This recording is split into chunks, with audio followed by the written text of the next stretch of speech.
Welcome to Nintendo Sword Podcast, everyone. I'm joined by Brandon from What About Nintendo. How you doing, man? Hey guys. So we actually have a great deal to talk about now.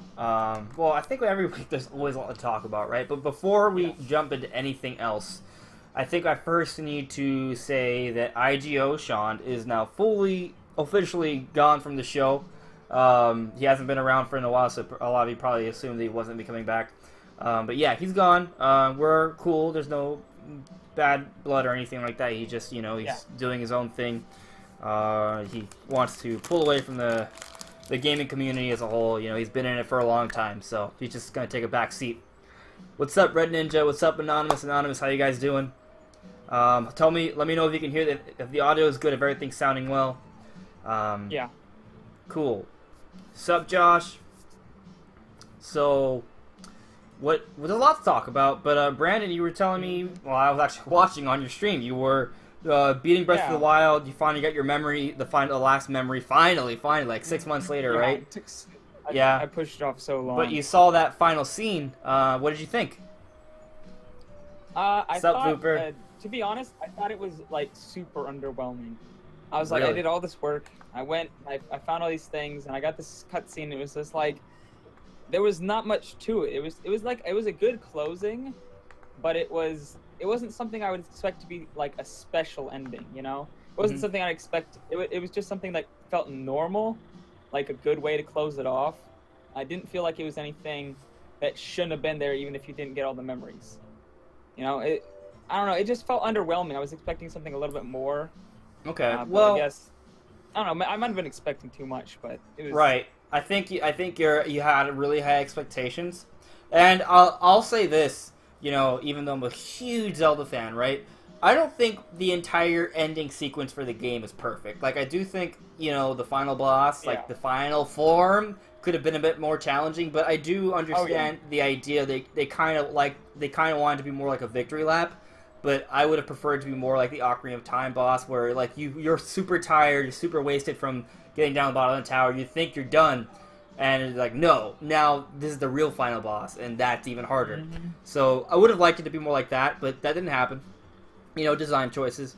But as for the ending, the expanded ending, when you do get all the memories, it isn't like this obvious, like super groundbreaking, like mind-blowing extra piece of scenery. In fact, it doesn't really change the narrative too much. But if you look into the details, I actually have made some different Zelda videos about this in the past, right? If you go through my channel, I've made multiple Zelda theories, mostly about the timeline. But basically, from what I remember from my interpretation, right, is that you see Zelda and Link together, and basically their goal is to go and restore Hyrule, right? And they even talk about, going to see the Zord King to help him, grieve over Mipha. But it's interesting because, well, you can see a few different things, right? You see Zelda and Link together. This is after, the event of Calamity Ganon, and they do talk about restoring Hyrule. That could lend itself towards the DLC that's coming, hopefully, this holiday season. And it actually lends itself towards some of the theories I've come up with, how the game could be about the entire challenge of the DLC could be about restoring Hyrule. Right, and it could be like a larger scale version of what we did with the what's the town? I haven't played in a couple months. The Tallyville, Terrytown. Terrytown. I said Tally. Yeah, Terrytown. Right. So there could be something like that. And then there's a couple other things though there. One, Zelda and Link do approach each other towards the end, and the camera kind of zooms out, and it's left ambiguous. Some people just like to think that they kind of came close together and just started wandering off, or maybe they held hands, or maybe they kissed or hugged. They zoomed out on purpose to, so you can't really tell, right? So it's interesting. I think there's definitely a romance there, and in a way it's kind of left underwhelming as well, because you didn't get to see a climactic kiss or hug, or even like confirmation that they get married or anything like that. But maybe they're saving that for the DLC or a sequel, right? And then there is the Silent Princess. There's the flower, okay, which is very symbolic of Zelda and the Silent Princess and the entire story. She's being held back, right? So, but now she's free, just like the Silent Princess, and it's blooming in Hyrule. In the story of the Silent Princess, that it needed help to bloom, and now it's finally blooming. So maybe it's just the beginning of a whole new story, which is why I actually think the ending is really interesting, because it's not an ending, it's a new beginning. And it could have implications for DLC, could have implications for sequels. And if you consider the marketing perspective, Breath of the Wild is going to be the best-selling Zelda game of all time. And with this formula, they could bring out other iterations of this game in the future really quickly and sell a lot more. So I said a lot right there, but you know, pick and choose what you heard from that. I'm gonna check the comments while you relay your thoughts. Yeah, I think they could build off of that. I like the idea of Black Star. Yeah, I like the idea of like actually going and rebuilding parts of Hyrule and just getting it back to its normal place. I've heard some people think that they'll be rebuilding Hyrule Town or something like that. I mean, had no village. Parts of it are in like had no the towers and stuff. That one final gate where the Guardians were all pushing to get to, that place is pretty destroyed and needs cleanup. I don't know. There's a lot of different parts of Hyrule that are just ruins everywhere. So you could see some of that in the DLC. It might even be that some of it's being fixed and you're at the final part, like fixing Hyrule Town or something like that. That could be it. Or it could be after. It could be that that's already fixed and now you're going and exploring parts of Hyrule that weren't there in the first version of the game. It could be that. It could be that there's entire new cities and towns and new problems arising and you have to go and explore those new areas and fix their problems. It could be something like that. You never know. So I think it lends in. If the DLC wasn't there, I think it'd be more underwhelming than it was. But considering if they use it to play off with the DLC, then it could be interesting. Otherwise, I think it was pretty underwhelming. Especially since there wasn't really anything we'd like seen in that we didn't already kind of know about or suspect or anything like that. So there wasn't anything big in that final scene. Yeah, it doesn't necessarily change the narrative drastically unless you start to look into the details, like, and you really you have to make assumptions about things. You're pretty much making it what you want it to be. Right, at this point. Exactly. And I mean, that's kind of the whole premise of the story, though, right? Yeah, but I feel like there was Zelda, I think, for Breath of the Wild, its biggest problem, in my opinion. Like I know a lot of people are like, Zelda story in Zelda games, that's no big deal. But I actually really like it. I disagree. I think story is very important. I disagree heavily, but I know some people hold the opinion it's all about gameplay and it's not really about story. And I disagree heavily, especially like Skyward Sword is one of my favorite Zelda games because it has a great story. Like it has stuff that are actually big reveals and big climaxes and stuff like that. So things happen in the story and reveals happen, and it was not really a thing in Breath of the Wild. Like, it was just kind of like, before the game came out, we were all speculating, why has he been asleep for 100 years? Why is all this stuff happening? You're like, there were a lot of unknowns, and it's like, as soon as you get into the game, it's like, in the first 5 hours, they just tell you everything. There's like, this is what's happening, okay, go kill Ganon. And that's like, most of the story. And so I feel like the story is a little lacking. So I wonder if this DLC, which adds a new story, that's like, it's the story DLC, I wonder if that will give us something more story-based or add more lore or something. Well, I think an easy way for them to actually kind of change the way to add to the game is actually kind of sticking with the mechanics of the game, right? So a lot of the story is supposed to center around the heroes, the fallen heroes, the champions. They honestly could just add more memories centering around the different champions, and as you have these additional challenges, you explore Hyrule again, and you find different locations with more memories that are associated with the champions, so you learn more about their backstories. And, I mean, the thing is that when you think about it, it's kind of sad that we just kind of see them die, and I feel like their stories weren't fully told. I didn't really get the full telling of what their lives were like. I felt like there was more to be told that we never got, right? So you can either make the argument that A, bad storytelling, right? Or B, they have plans for the future. Or it could be kind of a combination of both, because you can also make the argument that, the game without DLC should be treated as one entire product. And as a game, it's obviously tons of value, but there are aspects of it, like the story, that while I think it's good, there are some things that are left to be desired, like the side characters, like the champions. I think Zelda's side of the story is actually very well told. It's just like the side characters that I think need to be fleshed out a little bit more, and I hope that in DLC will fix that. But it shouldn't. You shouldn't have to wait for DLC for that to be fixed. But again, story isn't necessarily Nintendo's strong suit. But I do think Zelda should have strong story. It's worked for it in the past. People really care about that. They care about the lore. They care about the history. So, there's something there. There's a lot to do with Zelda. They can make a really good story. But it is also challenging because it has like this open world formula now. And they want to do things out of order and have a lot of freedom. So I'm not saying it can't be done. I mean, I think they did it to a degree. I think they did a relatively good job with the story, but I think they needed to invest more time into the characters. There need to be more scenes with the characters, with the side characters. I mean, that's and just opinion. Normal townspeople. Like, there's not much going on in the world itself. It's like you run across people, but they're not doing much of anything.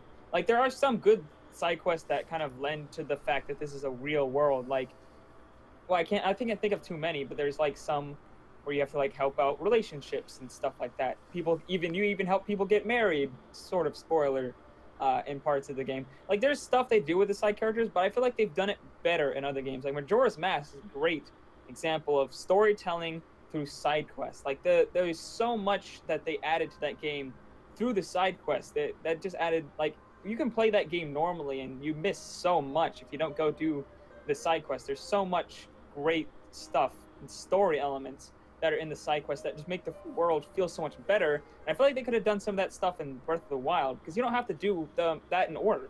You could just go and find the side quests like that and just play it out. I feel like these side quests, they had a little bit of that, but most of it was just like, oh, like, go get me some apples so I can impress this person. Like, great. There were some really good side quests, but there are other side quests that were kind of fillery, I guess, right? But a lot of games have that, and I'm not necessarily against those side quests, but I would like to see more side quests. And that's the thing about Breath of the Wild. It has tons of content, but you're just kind of left wanting more, because it's good. You want more and more and more. You want it to kind of go on forever. And I think with the next Zelda, I think they can stick with this formula, and they can make an even bigger game with more side quests, more maps, maybe a better told story. So I'm pretty excited about the potential for Zelda in the future. So, I love Breath of the Wild, and a lot of people want to like ask me where it ranks amongst my Zeldas. It's kind of hard to say, because I do usually say Majora's Mask, Wind Waker, and Ocarina of Time are up there as my top 3 probably, and Breath of the Wild is in that conversation. I think overall the gameplay is superior than any other Zelda, right? But I compare it to how it is for me in this day and age versus how those games were in their day and age for me. You know what I mean? It's all relative to how effective they were when they came out. So, but yeah, I think the ending's okay. I think there is a lot to expand upon for Breath of the Wild, and I'm very curious about how the DLC will go, for sure. Do you have any predictions about the DLC before we move on to the next topic? It's so hard to predict what they'll do. Yeah. Because they could do stuff, because they could go really, really simple on it and just like add a couple of memory locations, slap a new dungeon in there, and be like, okay, that's new story. Or they could go something big, like doing a Terry Town kind of thing, but for like all of Hyrule or a major part of Hyrule. Restore all the ruins. Yeah, they could do some like really cool stuff, or they could do something that's really just simple, like, oh, here are a couple memory locations. Go find them. It'll tell you a little bit of backstory. And like, I really hope they don't. Like, they can do that. Like, add a couple more memories. That's fine. Like, do that, please. But don't just add a couple memories and, like, a dungeon and then be like, okay, whatever. Also, the dungeon is interesting because in this game, the dungeons all fit into the story, and they all have story meaning. So will this dungeon be like that, or will it just be like a bigger shrine? Like, is it going to have a story focus? I think it will. I think they're going to have some sort of context. And maybe it's not significant context, but it's going to be at least a little bit related to the story. It could be something as simple as you travel around the world with Zelda, which would be crazy, right? But then Zelda's kidnapped right at the end of the DLC, and you have to go save her inside the dungeon. I don't think it's going to be that, because I think they want it to be more open-ended, right? But we'll see.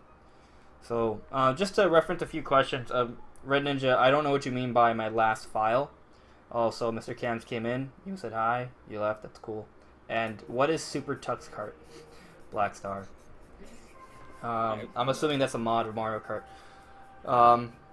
Yeah, so I guess we'll see. I do think that for Breath of the Wild, when they showed off the amiibo and how each champion amiibo will give you like a mask that corresponds with their dungeon, I think that could be a sign that there could be more to those dungeons, that's going to be said about those dungeons when the DLC finally comes out. I think they're going to be related to the next big dungeon. There could be another guardian deity, maybe even bigger than those. You know, maybe.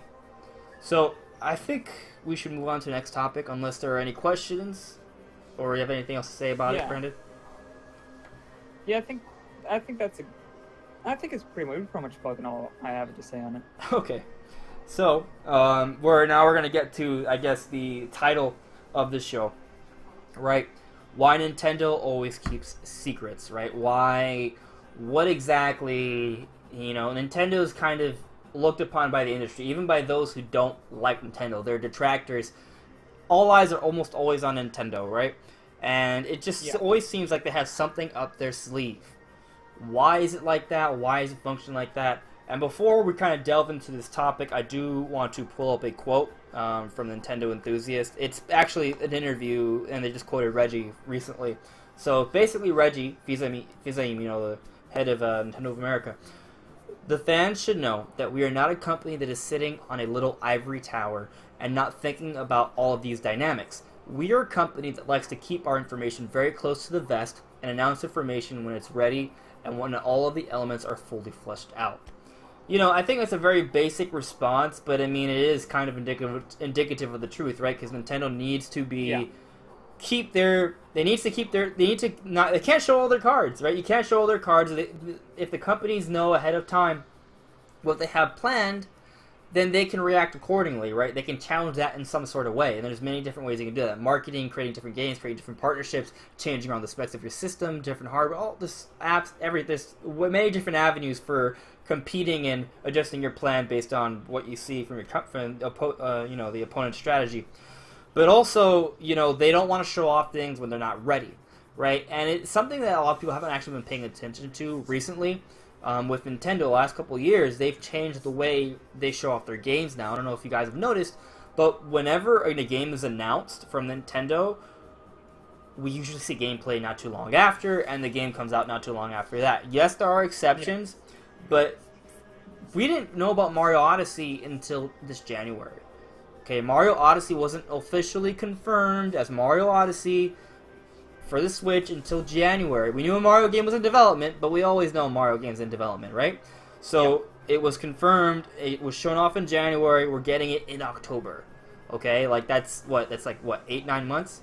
That's insane. Right, exactly. So, I'm not saying Metroid Prime's going to come out 5 months from now, but I think when Nintendo's announcing stuff, I think in general they're announcing it because they know that whatever they're announcing, it's indicative of what it's actually going to be, right? Because sometimes, even if they're developing a game and they intended on becoming, let's say, a Metroid, right, or a Kid Icarus game, maybe as things change, it becomes something else, right? Like, so that's why they won't announce something really early on, because they're not going to show something off until it's actually indicative of what it is.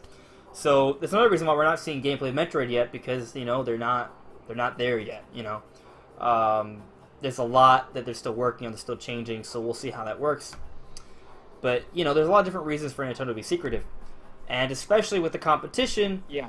They didn't want people to see what the Switch was. Maybe they would adjust. Maybe Sony would have reinvigorated the Vita. Maybe they would have done things to make it seem like a mobile sort of hybrid console wasn't as interesting anymore. So I think that's a lot of the reasons that play into why Nintendo's so secretive. What do you think, Brandon? I know I went off on a big tangent there. Not a tangent, but just on a rant. Before I give my thoughts, I'd just like to say that people in the comments are saying your camera's frozen. While I'm talking, you can try to fix that. Oh no, that's not good. But yeah, I'll give my thoughts while you're trying to get that ready. I'm fearful that what's gonna happen is the camera just won't work. Yeah, But but I'll there's a see. lot of people. A lot of people just listen to it in the background, so I think it'll be fine. But yeah, my thoughts are, I don't know. I think it's good for Nintendo to not show things off years in advance. I think it didn't work very well for them in the past. Like Zelda, people were getting angry at Nintendo for not keep delaying Zelda, and even though they showed it off way in some aspects they showed off way too early. They weren't really ready to show that off. They changed so much of that game in development that it wasn't really ready to show off when they first announced it. So showing games off right when they're ready, I think is a better way of doing it. It's like, okay, here's what it is. This is what you can expect. It's coming soon. You don't have to wait. Yeah, especially, I don't know. It just people get when they have to wait for things. People they get antsy about it, and they get frustrated about it, and they just get annoyed about having to wait for things. Even if, I mean, they'd have to wait for it before, but they didn't know they had to wait about it before. So if you just don't tell them, then oh yay, I'm back. If you just don't tell them, then they don't have to worry and wait and get restless about the game. I like it because when you know something's coming, you're just like, oh, I just want it. I want it right now. I want it right now. I want it right now. And you're not really happy or content. If you're waiting on some big, huge thing off in the distance, you're not really as content with what you're getting right now because you're looking towards this big, huge thing that's coming way later. So I think they want you to focus on what's coming right now. They want you to be hyped for things that are right now. They want you to buy the things that are right now. So I think in that way, it's a very good business sense, and it's good for consumers too, because nobody really likes to just be like, oh, they don't really like to get teased. They don't really like to get teased about things that are coming way down the road, because it's just so long to wait. Right. So a good example of that actually, right, is if you go back to the GameCube days, there were a few interesting games that were shown off that never actually came out. You know, there was this Donkey Kong racing game. There was a few games coming from Retro that never came to fruition. I'm sure there's a few others that they're slipping my mind right now. Can you think of any, Brandon? But there was a lot of really interesting games that never actually came out. Actually, for Xbox, right? They were working on Scalebound. Back on the original Xbox. I don't think they worked on it that long. But yeah, I mean that's a more modern example though, right? I'm talking about now. Right. That's a good example. Scalebound, right? They showed it off way too early, right? Because they wanted to show fans, hey, look, we have a fresh, new, awesome, cool-looking IP, right? Because they really cared about the impact of showing a game off like that. But the truth is that they showed it off way too early. Because guess what happened? They had to cancel it. That just goes to show you how unsure they actually were of how things are going in development. Nintendo these days is not going to show you a game unless they know it's happening, right? They're not going to. There are tons of games that they're working on that they never show off. A lot of them never come to fruition. A lot of them never get titles. But some, if you go back to the older days, they showed off some of those projects, but they were canceled, like the Donkey Kong racing game. So, basically what I'm getting at is that Nintendo doesn't do that anymore. They're a bit smarter about how they show off games. Xbox, which is not as experienced as Nintendo in terms of, having a fan base, they still making mistakes like that. So, yeah, those sorts of things happen. Yeah, I think I like it though. I really enjoy getting an announcement of something I'm looking forward to, and then knowing, oh, it's coming, this year. It's coming within a year or so. I love that. Just getting an announcement of something and then knowing that's coming soon. I'm gonna be able to play this soon. That's great. I love that. I don't like it when they announce something and I have to wait years for it, because it hurts inside. It's why do I have to wait so long for this? And it's just when I had to wait for Zelda, it was when they announced Zelda Breath of the Wild, it was just every moment was just wish I was playing this game, wish I was playing this game. And it was 3 years later you finally get to play it. It's if they had announced that later and then I just got to play it within a year, I feel that would have been better for me. So I like the fact Xenoblade Chronicles 2 that got announced January, it's coming out December. That's great. I love that. I love that something that's announced in the early years coming late year. I love that. Doom was just announced. It's coming this year. It's Like, coming there's a out lot of- in less than 3 months from when it's announced. Yeah, that's crazy. Yeah. And another thing is, like, I've heard people say, like, oh, the last Direct, they didn't show a bunch of 2018 games. Oh, there's nothing coming. Oh, There's this is going to be September. a big drought. There's going to be a big drought because, you know, they have to talk about these games months and months in advance. It's like, if you're not being paying attention, like, that's not what Nintendo does anymore. That's not what they've been doing. It's like, I don't know where you've gotten this idea that they just announce things really far in advance, because they don't do that anymore. It's like, just because they didn't announce it right now doesn't mean they're not going to announce it. And it gives you, like, hope and, like, of a surprise. I love surprises. Everybody loves surprises. When you get a Direct and then you get a big surprise, you're like, oh, that's awesome. Like, oh, dude, Tatsumi, you're hilarious. Tatsumi brought his ninjas, and, you know, he's just warning everyone. We can't really, you know, the secrets can't be revealed. Nope, not allowed. They can't be revealed, man. They can't be like Apple and leak everything. Yeah, but it's not smart for them to do that sort of thing. Yeah, but let's talk about Zelda, since we were talking about Zelda a little bit. Zelda's kind of like a big detractor for this idea, right? And Zelda's the big popular game that's kind of infamous for always being delayed, right? So when I tell people about what we're talking about now, they're like, oh no, look at Zelda. You're an idiot, right? Well, Zelda is the exception. And you have to understand something, that Zelda, Breath of the Wild, has been in development for a very long time. So during its development process is when Nintendo started changing. You know, so Zelda is actually kind of a product of Nintendo's past to a degree, in the sense that the way it was treated, the way it was announced, is a part of that. And the other problem is that they never showed Zelda, they never showed it off,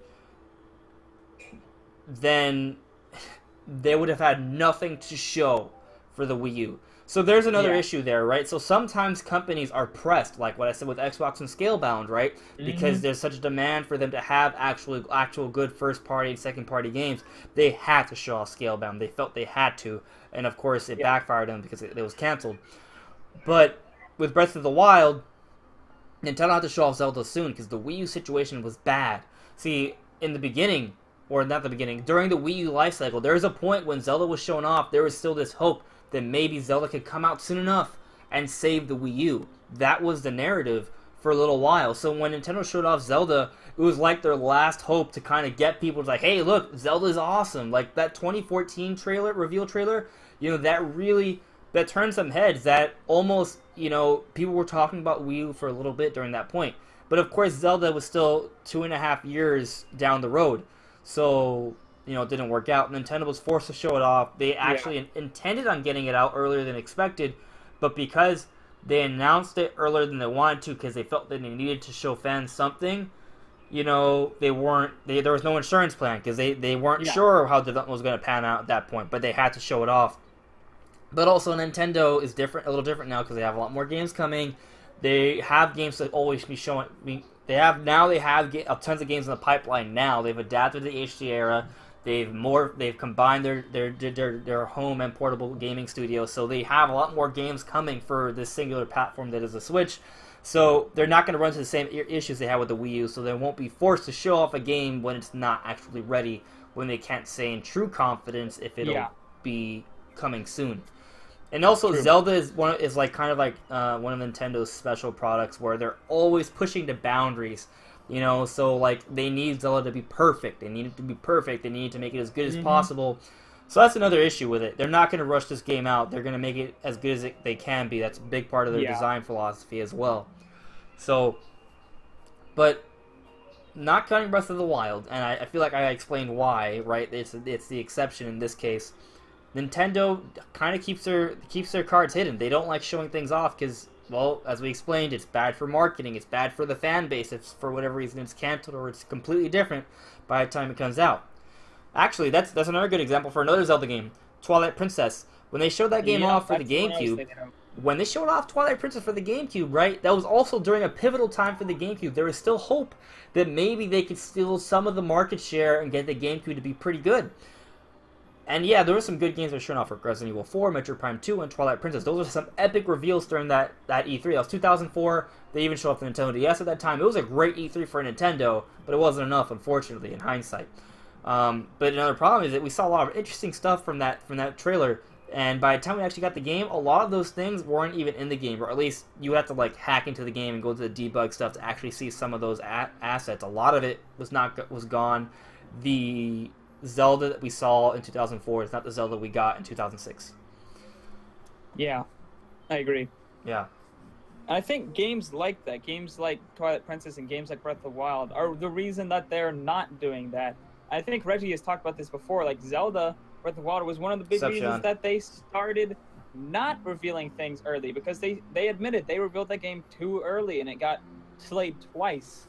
Yeah. And some of it's actually different than what they showed originally. Not too different, but there is some big differences from the original that I've noticed.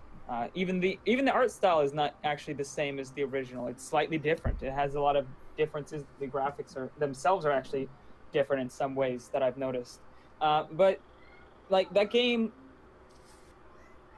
I think for the Wii U, it was different because they didn't, as you said, they had to show that game. They didn't have any other games. There was nothing else they could show, really. So on the Switch, with all these games, they got tons of good first-party content. They got all these indies. They're starting to get more and more third parties. They have stuff they can talk about, and they don't have to resort to showing things off super far in advance. I think they even revealed Metroid earlier than they wanted to, Metroid Prime 4, only because that was another exception, only because that game, if they had only shown Samus Returns, they would have gotten so much backlash.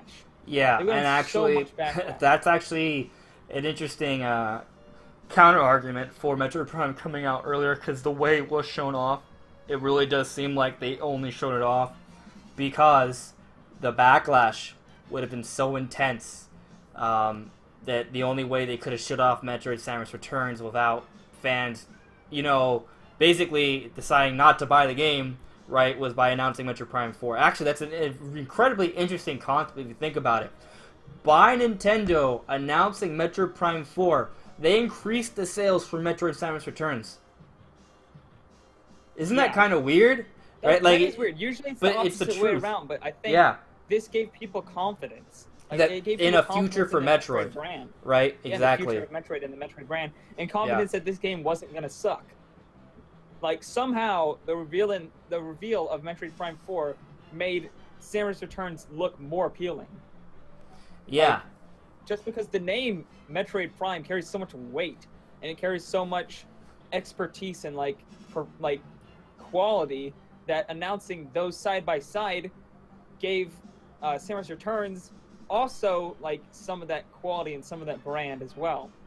So I think that was a good idea to announce those, even if maybe they announced it a little bit earlier than they wanted to. It could have, in a way, been like another Federation Force. It would not have been as bad, right? Because Metroid Samus Returns is true to the Metroid formula. It feels like a Metroid game. It's a really good game.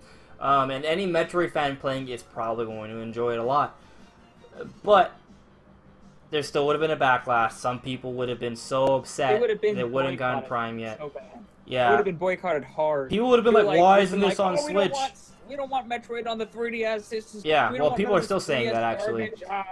Yeah, well, but, I mean, it's the... It would have been way worse. Minority. It would have been way worse, though. Yeah. It would have been everybody. Right, so then that begs the question, though, right? So if Nintendo announced Metroid Prime 4 more to appease fans and to not create a really bad narrative for Metroid Samus Returns so it could sell well, to give it a chance, then how far along is Metroid Prime 4 actually? You know what I mean? Like, how far along is it? We really don't know. It could be far along. We don't know that. And in fact, I think when the interviews were said, if Metroid Prime was not even, if it was even in development, that was 3 years ago, when I think the people were like, where's Metroid? And they were like, oh, if you're going to see a Metroid game, it's probably not going to come for Wii U. It's probably going to be on Nintendo's next system. So it could have been in development at that point, but I don't think that's realistic. It may have started soon after, though. I think it started that year. Yeah. I think the fact that they didn't show off gameplay doesn't... I don't think it pushes it either way, because I think they wanted to reveal it, but they didn't want to reveal too much. They didn't want to get people... You also don't want to show it off either. Exactly. They didn't want to be hyped about that specific game. They wanted people to be more hyped about what the Switch is and how good the game library is going to be, and less everybody focusing on Metroid Prime 4. Because even after E3, everybody was like, hyped, but they weren't hyped specifically for Metroid Prime 4. If they had shown trailers and, you know, screenshots and stuff like that, they would have been more hyped for Metroid Prime 4. But in this way, they're hyped for the Switch in general. So that doesn't mean that Metroid Prime 4 doesn't have gameplay that could have been shown off. It just means that they're holding it, or right. We don't know. We don't know how far along it is. It could be almost done. It could be just beginning. We don't know that. Yeah. But there is the problem that a lot of people assume that it's not even close to. It's that they don't even have footage because there's nothing to show. They could have something to show, but they have a lot of reasons to not show it off yet. And one of those reasons is probably because the project is pretty early on. There could be a lot of vast changes. You don't want to go through another Twilight Princess scenario where the game you show off isn't quite like the game you actually release with a couple years later. Yeah. I hope it's not a couple years later. I hope that it is 2018. But at this point, it's only to be announced. It's TBA. We have no idea when it's coming. It could be a 2019 game. I hope it's a 2018 game. We don't know what all of Nintendo's big games are going to be in 2018 yet.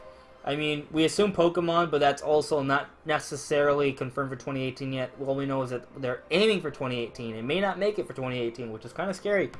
Yeah. So, we'll see. I hope Metroid Prime 4 is coming in 2018, but at the same time, there's so many good games coming. I'm sure whatever Nintendo has, it'll be fine, and the third parties look like they're coming in as well, so I'm not too worried about it. But I do want to see Metroid as soon as possible. I would like to see gameplay at E3. I would like to see it. Will they show it? Maybe, maybe not. I think they will. If they announce it at this E3, they're going to show gameplay next E3 for sure. I'll stake. I'll put money on that. I'll bet it. Yeah, $20. Any takers? I don't have enough money to keep up with that bet. No, but maybe not. Yeah. So. Not enough money to spare. Yeah, but you know, we are talking about Nintendo and potential secrets they may have. And there's been this narrative created by Super Metal Dave, who has inside sources, as he actually was the person who reported about 2 Metroids in development right before Metroid Samus Returns and Metroid Prime 4 were confirmed. He didn't have all his facts straight, but it does seem he has some inside sources.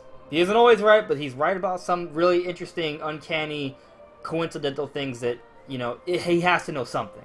But anyways, he's created this narrative that there's some big secret that Nintendo has to show off this year, and that also Sony has this big secret to show off this year. And he really hyped up the Sony conference that was last week. He really hyped us up. He got us really into it. He told us that it's gonna. He literally told us that it's going to be here. He didn't say maybe. He said it was. Which is really weird to me, because I remember I saw his video come out saying, "Oh, there's something weird happening with Sony and Nintendo. Something's coming really soon." And then, like a couple hours after he published that video, Sony announced their live conference for, you know, that's like the precursor to the Tokyo Game Show. Yeah. And once that happened, he changed his thumbnail. Same video, but he changed his thumbnail to say, "Oh, big Sony conference. This is when the big secret's gonna be revealed." Like, he changed the narrative, which there should have been a red flag to me when he changed the thumbnail so randomly like that. But I just thought he was just trying to market it towards, you know, what's happening, which makes sense. But nevertheless, he hyped us up about some big Sony industry-changing announcement from Sony at this event. He told us it would happen. It didn't happen. And yeah, I think the Sony conference was good, I guess, a little bit. I think the Monster Hunter world looks good. I think that Monster Hunter PS4 Pro is really enticing. You know, if I have the money for it, I might pick it up this holiday season, maybe. I can't pre-order it now. I don't have the money to do that. So, but, you know, maybe I can find one later on if I have time and money for it. We'll see. But nevertheless, we did not get any sort of big announcement from Sony. Not anything that's threatening to Nintendo by any stretch, or Xbox. Like, nothing industry changing. Just a few games. In fact, none of them were even really major first party games. It was just third party stuff. So, like, like this, and I didn't like it. And then, you know, after that, right, Super Metal Dave promised us that the moment the conference would end, that this big thing would be announced, right, he would publish his video that would be related to it. Nothing happened. He didn't publish anything. And then he said shortly after that there would be a live stream. Nothing. And he did eventually come out with a video, and he was on Twitter, but he wasn't there. Here's the thing. The narrative was that he was going to be watching the conference with us, and that immediately after he would have all these reactionary video, a big like announcement from his own channel, a live stream, like all immediately after. And then after the conference, there was literally nothing. He was completely dead. It took until late into the next day, after everyone begrudgingly went to sleep after staying up many hours, right, for nothing. And then he posts on Twitter, and then eventually puts out a video, and the video is very rushed, and the lighting's kind of very sketchy and weird, and he doesn't seem very happy. Obviously, people are outlashing and very angry at him, and he's literally, he does technically own up to, hey, look, I said this would happen, but this is not the right time. I was wrong about that, but it's still happening, and that's fine. That part is good. I wish he would have explained that sooner, right, rather than letting people wait a whole day, after promising to be there with us for the whole thing. Then he starts threatening his viewers. He starts threatening viewers and like saying you're gonna get what's coming to you, and all these different things. And the tone and this threatening like voice he had. He actually literally said you're gonna get what's coming to you for people who were disagreeing with him. I just didn't like. And you also tried to change the narrative as well. But I've been going on a lot, Brandon. I'll let you talk about this some as well. Give me your opinions on it. Yeah, it was weird. The fact that, first off, his not his biggest mistake, but his first mistake was saying that he's going to be at the Sony conference. Like, that was just a mistake. You don't do that. When you have rumors and you don't know, you never assume anything. And you definitely don't state that dates that you don't know about as fact. It is the complete opposite thing that you want to do. And, I mean, if he had heard that it's happening at the Sony conference, then that would have been fine. Like, he could have said that's what he heard. But he didn't hear that. He literally didn't hear anything like that at all. He had no information and was just spouting it out as if he had heard it was going to be at the Sony conference. And he knew for sure it was going to be at the Sony conference. And then he goes and admits that I had no information on that whatsoever. It was a complete guess. He just kind of assumed. Like, when you're in that kind of an industry of rumors and stuff, you cannot assume anything. You can tell people, I think, I'm basing this off of nothing. I think maybe it could be at the Sony conference. That's fine. Like, you can speculate and stuff, but you have to let people know that's what it is. That was his first mistake, which he kind of, sort of tried to rectify, which was fine. And he did begrudgingly, right? Like, he wasn't like, fine, I was wrong. Yeah, it wasn't like, it wasn't sincere. It wasn't heartfelt. It wasn't like, hey guys, look, I screwed up. I thought this was going to be true. I said it as if it was a fact. I'm sorry, I was wrong. I did not mean to mislead you guys. This is the truth. He didn't do that, right? He wasn't heartfelt about it. He was, oh, well, yeah, I'm sorry, guys. But I'm still right. Don't worry. All you guys are wrong. Stop being such dicks. That's what he said, basically. Pretty much. And what's even worse is he tried to change the narrative. Because instead of making the video about owning up and accepting his mistakes and still trying to make it clear that this is still happening, it was more focused on changing the narrative and pointing the fingers at his viewers. Because what he said is that, hey, what are you guys so worried about? Why are you guys all freaking out here? Are you guys scared that Nintendo's in trouble? Blah, blah, blah, this? Like, that was not the narrative at all, right? Like, he basically, moved the goalposts, right? And he literally is trying to change the narrative. He was trying to make it about fans being scared that Sony's going to crush Nintendo, which wasn't in the conversation at all, right? It was about why you were wrong or dishonest and didn't really own up to it immediately. And, what's going on here? Is this even actually happening? Is this a sham? That was the narrative. So he like has this, either he's changing the narrative intentionally or he has a skewed view of what's actually going on. So it's hard to say, but I think the biggest problem here is that he has a fan base. Yeah, I mean, he's not a huge YouTuber, right? But he has a fan base, he has loyal viewers who respect him and trust him, and he straight up mistreated them, I think, because not only did he lie to them, right, but he also didn't own up to it immediately. He did own up to it within 24 hours, right, but he said he was going to be part of the whole package, like, they're watching it with us, and he said nothing after the conference. So, like, he waited hours because he was probably upset or something and didn't know how to react, right, when he was wrong. He didn't own up to it, and then he was accusatory, and he's changing the narrative, right? And he's literally threatening a big part of his viewership. So I don't think that's okay. I mean, I think there's a lot of people that watch him that respect him, and he's literally hurting people. in that way. So that's why I have a problem with it. Not that he was wrong. It's that he's hurting people. Can you hear me, Brandon? Yeah, sorry, I just need to take care of something real quick. Something came up. Hold on, it'll be like real quick. Hold on. Okay. So I expected him to give me a response, but I'll wait for his response. But anyways, you know, it's just kind of weird how this happened. How, you know, everyone was kind of following him, listening to him. We don't really know, like, why he was so confident. I mean, apparently he has sources. So what exactly is going on with that? That's, you know, we don't know if he's actually right. I don't really believe him anymore. I don't know if anything's going to happen. The Tokyo Game Show has come and gone. He implied that there'd be something there. Nothing was there. When is Sony going to make a big, crazy announcement this year? He's running out of time. When is Nintendo going to have a big, crazy announcement this year? I also don't know when that's happening. So it's kind of weird. I don't really understand what is supposedly going to happen. Brian, are you there? Yeah, I'm back. Sorry about that. Okay. That was like an emergency. It's okay. You alright? Everything good? Yeah, I'm fine. They weren't doing something they were supposed to do, and it could have been dangerous. So sorry about that. It's okay. So then, I guess going back to the question, I didn't even ask you a question, right? I just want to hear your thoughts on what I said. You know, that he's literally, you know, he's not treating his fan base well. He's not treating his viewership well. Like, that's just not fair. I mean, then you have people like PewDiePie who aren't aware of how many eyes he has on him, and he's making derogatory comments. Like, I do believe it was in a joking way, but I don't think he's really taking seriously how, even though he's joking, right, supposedly, I believe he's joking, he's still saying something that's derogatory, that a lot of people find offensive. He's literally the most popular person on the internet. His actions affect everyone else, and yeah, you can make the argument it's unfair, but you're in that position, and he has this large viewership, and he's kind of not really respecting this viewership and his viewers, if that makes any sense. You know? Yeah, I agree. So go on, Brandon.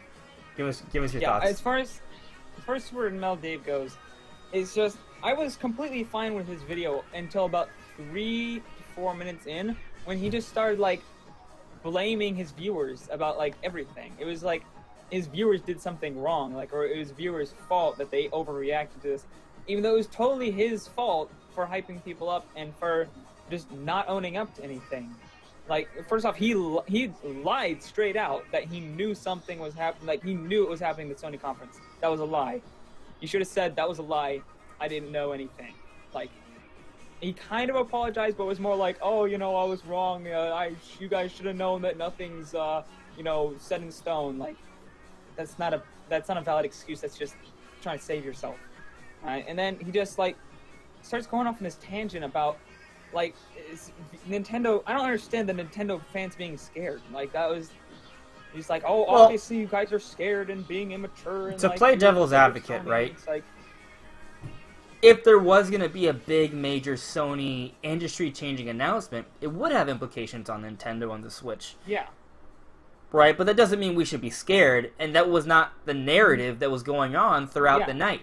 It was what's going on with what you're saying, Dave. Or is there anything valid with what you're saying? Is it true, or are you just, are you just joshing us? Right? And he made it about Nintendo fans being scared. Like, that was uncalled for. Literally uncalled for. That was not part of the conversation. You know? Yeah, he just started going off. He just started going off rails and just, like, spouting all this stuff that didn't make, like, sense, like, about his viewers and just threatening people and just be like, you're gonna get what you deserve. And just, like, I kind of get a small part of it. Yeah, it doesn't make any sense, but I can kind of see why he might have said that to a very specific amount of people. Like, to a very specific subset of people who are hating on him just to hate, like, you can say that. But why put that in a video on your main channel where you're talking to all your viewers? Yeah. Why not put that out in a tweet? Or, like, reply directly to the person who is just hating on you just to hate on you? Like, don't put it in your normal video and just start accusing everybody. Don't just start, like just accusing your entire fan base of doing this. Like, yeah. And you can just blanket statement everybody. And one of the reasons why it really bothers me, right, is that, see, we're in an era where YouTube and basically internet as a platform, you have a lot of people who are independent, right? Who are becoming the main source of news, right? And it's interesting because basically we're all becoming journalists, and we are educating the masses. We're becoming a new form of journalism.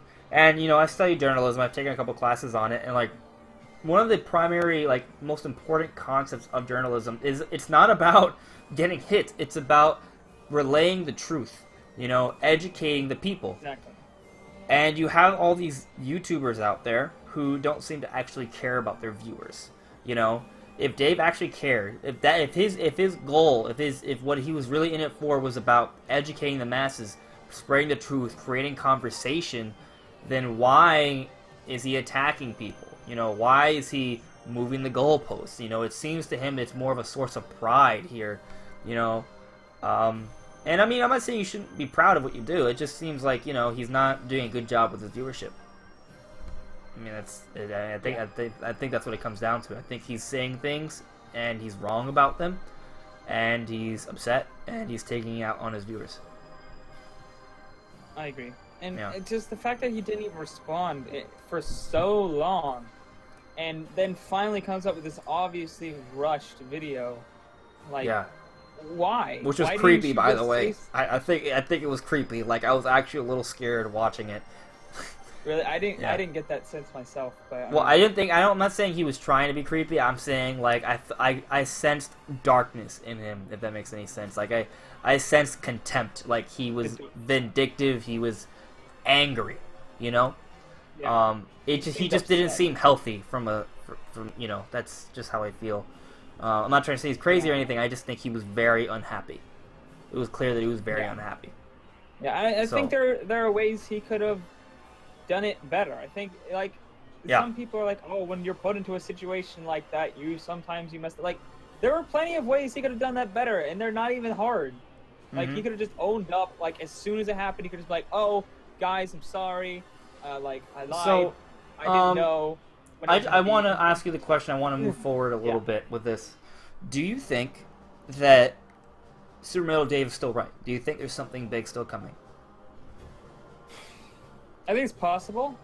Yeah. I think he probably knows something. He's still sticking with his story. Yeah. Which kind of makes me think maybe it is true. And also, Spawnwave has said that he believes that Dave has legit sources. Spawnwave still is saying, yeah, you know, I think he's right, and I believe in Spawnwave, but he has also said that at this point, though, this is Spawnwave, right? I'm paraphrasing him. At this point, though, until I see it, I'm not going to believe it, right? But, you know, he does believe that Dave knows something. So we'll see. It doesn't, at this point of the holiday season, right? We're getting to the holiday season. It doesn't make sense. I mean, from a historical perspective, when would two industry-changing major announcements would happen before the end of the year? You know, and I don't see from what. Like, it looks like Sony's still sort of preparing the Vita. They are supporting the VR. They're supporting the Pro. They're like, the PS4 Pro is what they're pushing this holiday season. You know what I mean? So, like, why would they go and do something? It doesn't make any sense to me. I mean, for Nintendo, they're pushing the Switch. It's base Switch. If there's ever any expansions to the Switch or whatever, they can worry about that after this holiday season. This is the first Christmas of the Switch. It hasn't even been out for a year yet. So I don't understand the need for any major announcements until, you know, at least January. So it's just kind of weird. But maybe there is something. Maybe. Could be. Maybe. It depends. Like, the only thing that I can see, the only thing that's conceivable to me, I'm going to transition here. I think you're going to find this interesting. The only thing that's conceivable to me that Nintendo could announce before the end of the year that would make sense is literally announce a 4K dock for the Nintendo Switch within a month, and then have it come out before Christmas so people can upgrade their games and play them at a higher resolution. For example, Doom. Doom has been confirmed for the Switch, 30 frames per second. 720p is the target resolution, but it has a dynamic resolution, so depending on things, it can go up and down. Docked, it'll probably be closer to 720p most of the time. Handheld mode, it'll be wavering between depending on the situation. But maybe if Nintendo launches this dock this year, it can be 1080p. You know? Or maybe 4K. Yeah. I don't know. That just seems like a lot to push. But that's literally the only thing that's conceivable to me. That Nintendo announces a dock to come out this year, I guess. Like, otherwise, why even announce it this year if it's not coming out this year, you know? Yeah, and even that's kind of like, it's interesting. I could see them announcing a 4K dock and marketing it specifically against Sony and Xbox, like. Yeah, like 4K, to compete with the Pro and the Xbox One X, but they might as well say that for next year when the Pro and Xbox One X are going to actually, you know, be easier to sell. They'll probably each get like a $50 price drop. They'll have maybe a few more games to take advantage of it.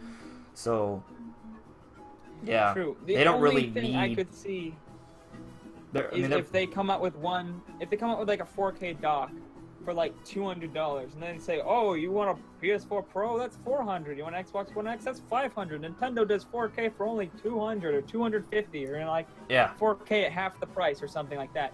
Like, that'd be good marketing, but like right now, do they really need that? I don't think they really need to do that. They don't need it. I mean, the interesting thing about the 4K dock concept is that it doesn't take away from Switch sales, it just adds to it. You know what I mean? It's just like it's a very profitable peripheral. You know, it's a very profitable add-on.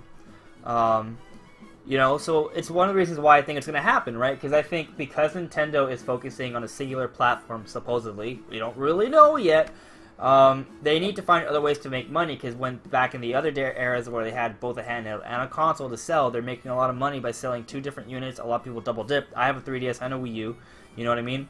So Nintendo's going to lose that double dipping profit. So how do they make up for it? By releasing a Switch Mini, by releasing a Switch box that comes out on a dock, maybe releasing a 4K dock, creating other different forms of Switch that people will still want to get. I think that's how they'll make up for that loss of no double dipping anymore, since they only have one singular platform of choice.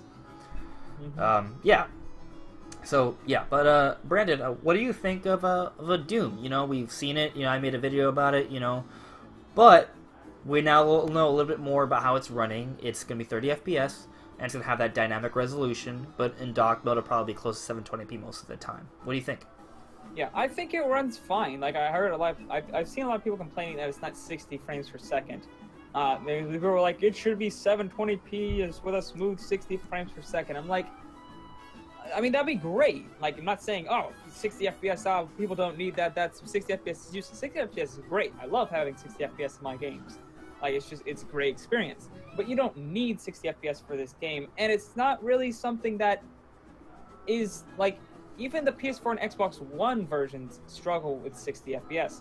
They're not locked. Before this, they're not locked. They're not. I've heard Xbox One drops to 40 frames per second with frequency, and the PS4 Pro drops to 50. Not Pro, sorry, just PS4. So, like, it's kind of one of those things where, like, here's the thing. Like, I've heard the argument many times. Most people would prefer 30 frames per second locked as opposed to 60 FPS wavering like crazy. Like, that's a lot. 60 FPS wavering like crazy is way more disorienting versus a locked, steady 30 FPS. You know? So if you were to have that, like, a hierarchy, right? It's 60 FPS locked, 30 FPS locked, 60 FPS wavering, 30 FPS wavering, you know? But you don't want wavering at all. Wavering is bad. But sometimes the wavering can be minimal, so it's not really that disorienting. Yeah, it's true. A locked 30 frames per second is better than a really wavering 60, because when you go and you play 60 frames per if you go play a 30 frames per second game, you don't really notice that much that it's not 60. You're just playing it and you're like, oh, this is a great game. But when you play something that's 60 FPS and then you go play a 30 FPS game, you're like, oh man, this is so jaggy, and it's like you can feel it. It's like there's constant frame drops even though it's smooth. When you're playing a 60 FPS game that's dropping constantly, it's like going between 60 FPS and 30. When they showed Doom off first, people were like, I don't know, is this 30 FPS? Is this 60? They couldn't tell. They couldn't tell. But Yeah. if you saw a game that's in 60 and you're constantly dropping, 10, 15, 20 frames sometimes in the Xbox One, you're constantly noticing that. And it's better to have a lower resolution that's stable that you don't notice than a high resolution where the highs are high, sure, but the lows feel really low. So I think what's most important, right? It's kind of like when you watch a movie, right? So here's the thing. I'm going to go slightly off tangent, but it's kind of a metaphor or an analogy, right? So for movies, how can you tell when an actor is acting badly? When you stop to think if he's acting. Okay, the moment you can tell someone is acting, or you're asking, oh, how real that is, the moment you stop thinking about the movie and about the acting, that's bad, because you lose your engagement. Yep. So you take that to video games, right? The moment you start thinking about, oh, this is weird, this is jaggy, oh, what's going on here, that's bad, because it's taking you out of your engagement of the game, you know? So if a game does have drops, but the drops are rare, few and far between, and still don't really take you away from the experience, still good. And I think that's the problem with what games that have wavering frame rates. However, that doesn't mean that, 60 FPS is still better than 30 FPS, because with 60 FPS, right, it's more fluid, it does feel better, but also for games that are really competitive, like, let's say, Pokken, or Mario Kart, or F-Zero, or Call of Duty, or Battlefield, games where you're competing against other people online, and it requires really fast movements and reactions, you need to see every frame. You need to see every frame when you're taking it to the next level. If you're just a kid who's casual, it doesn't make that much of a difference, right? But for people who are getting competitive and pushing themselves and trying to get better and better at the game, every frame counts. So you can see more and react quicker. If that makes sense. You backed it up, Brandon?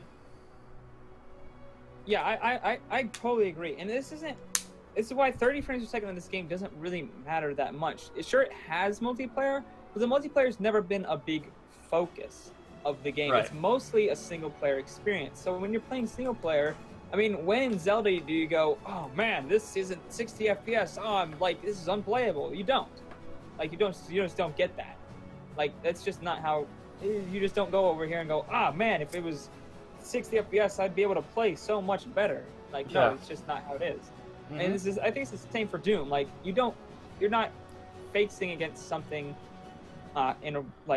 it's not a multiplayer game where it's, every frame counts, or it's a fighting game where you need to pull off moves, like, exactly at the right time. It's just not that kind of game. It's just going around and, shooting up some demons. Like, that's all it is. Yeah, so you don't need 60 FPS. 60 FPS is better, but it's one of those things where I think the majority of people will be okay playing this game at 30 FPS, Now, it would be an issue if there was cross-platform play online, right? Then it would be a problem, right? Because then you have people playing online on Switch at 30 FPS while the other systems have 60 FPS. That would be a problem because literally the people playing on PS4 and Xbox would see twice as much. You know what I mean? They have twice as much frames so they can react better. They can see more. They have more frames to adjust. But that's not the case here. So a lot of people who are going to play multiplayer, which you have to download extra, like it doesn't come straight from the cart, right? It's not the selling point for Doom. So I don't think it's that big of a deal. I think this Doom game is meant for casual Doom players, if that makes any sense. So yeah. There's other games that are doing this. Destiny 2. I mean, you hear all these people like, oh, I can play Doom on my PS4 at 60 frames. That's trash. That's 30 frames on the Switch. But nobody's going, oh, man, Destiny 2 sucks on the Xbox One PS4 because it's 30 frames, but on the PC right, and Destiny is a very competitive game too, right? So it's kind of like a competitive game, and people don't complain about that, like, ever. Like, that's hardly anything that's talked about, and yet Doom, all of a sudden over here, this single-player game, oh, it's trash, it's 30 FPS, that's garbage, that's unplayable. It's like, Destiny 2 isn't suddenly just unplayable. Like, it's just the standards don't seem to be the same, so it's just odd. It's like there are plenty of 30 FPS single-player games on the PS4 and Xbox One. When something comes out on what is practically a handheld and it's 30 frames per second, people just lose their minds. And it's also interesting to point out, as a Nintendo fanboy, just an interesting detail. I haven't looked up the numbers, but it seems that there are a lot more Nintendo Switch games running at 60 FPS, like the ratio. There's a higher proportion of Nintendo Switch games running at 60 frames per second as opposed to the Xbox and PlayStation. Especially Nintendo first-party games. Excluding Breath of the Wild, they're all running at 60 FPS. I'm pretty sure Mario Odyssey is running at 60 frames per second. It is. Which is crazy if we think about it, right? That game is running first open world Mario game to run at 60 frames per second. Exactly. Open world games traditionally don't have high frame rates. So what they're accomplishing with Mario Odyssey is very special. And I think that's a really good segue to just talk about how amazing Mario Odyssey is going to be, because we got some more footage for the game, more video for it. I think it's going to be a good way to end this, unless someone has some interesting questions. So this is going to probably be our final topic of the night, unless you guys ask us something in the chat, and we'll get to it before the end of the show. But yeah, so Mario Odyssey, bro, is looking really, really good. It just looks better and better the more and more we see it. And we keep on discovering more and more potential worlds. There was this whole video game thing put up where they saw the map and they saw a piece of Isle Delfino. They saw a dolphin not too far off from the mushroom island, which is also a place we know we're already going to, the Mushroom Kingdom. So the Delfino place is literally right next to the Mushroom Kingdom. Is it there just as a nod, or are we actually going to be able to visit it? I think we are going to be able to visit it. I just don't think it's going to be as large. I don't think we're going to literally be. It's probably going to be like scaled down, or we're just going to be able to visit a piece of Delfino Island. But I think we're going to be able to visit it. Yeah, that'd be really cool, and it'd be a really neat throwback to go back there and see what it looks like now in HD with the amazing engine that Mario Odyssey is running on. So I think that'd be really awesome if you could go back to Isle Delfino. Yeah. Now, I don't know. Would they make it... I feel like it wouldn't have all the worlds. Would it be just the first island? Like just that initial like hub world just expanded? Or would it be like the hub world and the small pieces of other worlds as well? It's hard to say, you know? It's hard to say. I mean, if I had to bet, I would say it'd definitely be Isle Delfino. It would be changed around a little bit. I don't know how they would make it interesting. Maybe there would be something related to the nods to the other areas, right? Maybe you could at least see them in the background or something. I don't know. It's hard to say. I don't know exactly how they'll handle it, but I would, if I had to bet, I would say that we'll at least get Delfino Plaza in Mario Odyssey. You know? Yeah. I would love Noki Bay Vooper. That would be great. Noki Bay would be awesome. Noki Bay is the one where you go deeper underwater and has all the shells, right? Like I remember that level where you had to clean the teeth of a giant sea monster. That was so awesome. But yeah, I actually there's some water levels that remind me a lot of Sunshine, in fact, because like the water physics are really, really good. Like they remind me of the water physics in Sunshine. And I mean, this game in a way feels like a spiritual successor to 64, but also Sunshine, right? Because Sunshine was about, you know, going on vacation, you know, checking out these different areas. And what's Odyssey? Every menu is a brochure. You're traveling the world, you know, seeing all these different cultures, investing in all these different cultures, which is basically what Sunshine was, but just a microcosm of it, you know?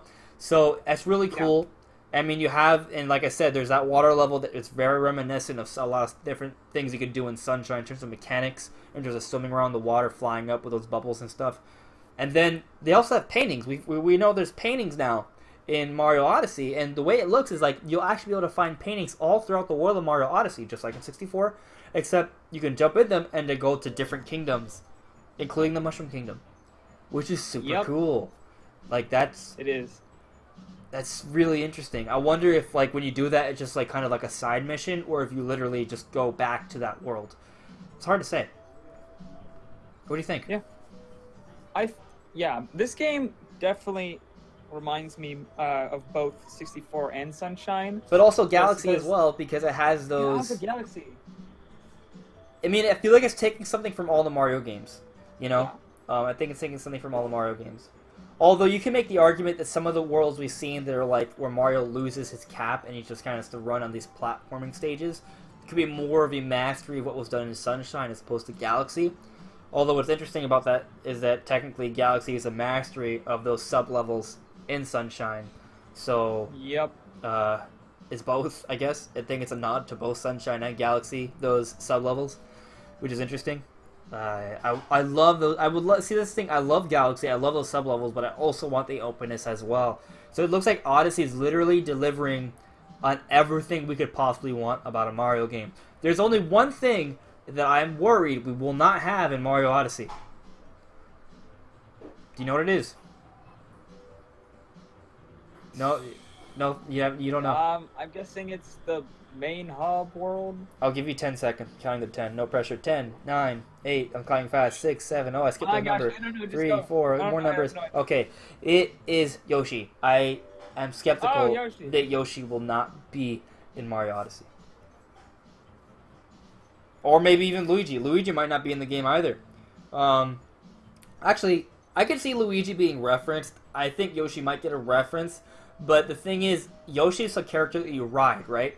So, where Mario can change into every different creature and basically ride into, run as a whole bunch of different creatures, like dinosaurs, there's a whole bunch of dinosaurs in Mario Odyssey, but none of them are Yoshi. So, what role will Yoshi fill in this game? There's nothing to ride. You know, like at least in Galaxy, you had nothing to ride, so they added Yoshi in Galaxy 2.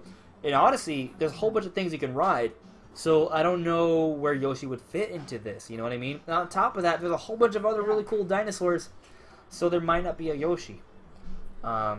Which is kind of sad, because I feel like Odyssey has more really cool dinosaurs more than anything else. Unless, now this is kind of a crazy one, what if that T-Rex that we've seen, what if there's multiple T-Rexes, and what if there is a Master T-Rex that has a red shell on it that is like a realistic version of Yoshi? That would be crazy. Yeah, right? It's like, I don't know. Yoshi, I think Yoshi could be coming in the game. Maybe you could, like, capture Yoshi and use this, because the one thing the other dinosaurs don't have is they don't have that flutter jump. Like, that's unique to Yoshi. There's not really anything else that would have a flutter jump like that. And Yoshi can use his tongue to, like, eat things and do different stuff like that. So you could capture Yoshi, and there could be different mechanics with Yoshi than there would be for the other animals. Maybe. So I think it could be interesting. Yeah, maybe. It's possible. I mean, yeah, you're right. Like, if they just treat Yoshi as another animal, as another one of these dinosaurs we're seeing, then yeah, it's okay. I guess it works out. It's just I'm seeing so many dinosaurs. I don't know if we'll see Yoshi, but of course we've seen very little of the game. Yoshi could be in it, and maybe they're gonna do it. Will this be the 3D Mario game where we'll finally get to see Wario? I don't think so. 64 DS doesn't count. Right? I would like to see Wario in a 3D Mario game. You know? Yeah, I think Wario and Luigi would be both, or Waluigi. They'd be both good for. Waluigi's never been in a main game. He's only been in like Mario Party and sports games. He's only in spin-off games. Waluigi. Why not? Waluigi's my bro. He needs to be in here. Waluigi needs his own game, bro. At least, at least put him in this game. Like if they're gonna bother to put in Wario, bring in Waluigi too. I'd rather Waluigi than Wario. But Wario is his own character. Wario has his own games. Wario has a backstory. Waluigi is literally just like... I like Waluigi better.